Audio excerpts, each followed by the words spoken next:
এই দেখতে পাচ্ছ তিনটে প্যান্টের পিস রয়েছে এখানে, এই যে একটা দুটো তিনটে প্যান্টের পিস, আর ওখানে স্যান্ডো গেঞ্জি টেঞ্জি আছে কিনেছি ওখানে, যাই হোক। তো আর আমি দুটো যে কেরালা থেকে শাড়ি কিনেছিলাম, এই যে তোমাদেরকে দেখাচ্ছি, দুটো শাড়ি কিনেছিলাম না, এই যে দেখতে পাচ্ছ ব্লাউজ পিস, এটা হচ্ছে ব্লাউজ পিস।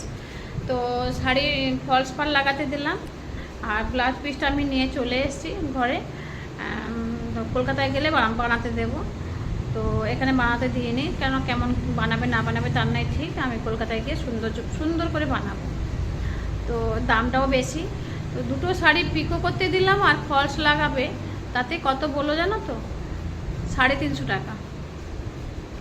দুটো শাড়ি পিকো করবে, ফলস লাগাবে, 350 টাকা বললো। তাহলে কি কি কিনবো এখান থেকে জিনিস, এত জিনিসের দাম বলছে।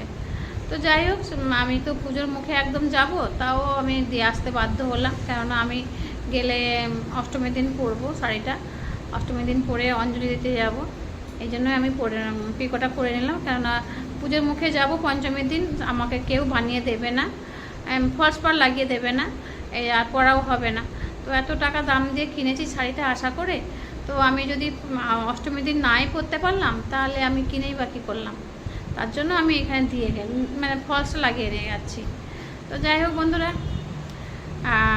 শুভ সন্ধ্যা, তোমরা সবাই ভালো থাকো, আর ঠাকুরের কাছে কামনা করি আর সবাই সুস্থ থাকো। টাটা।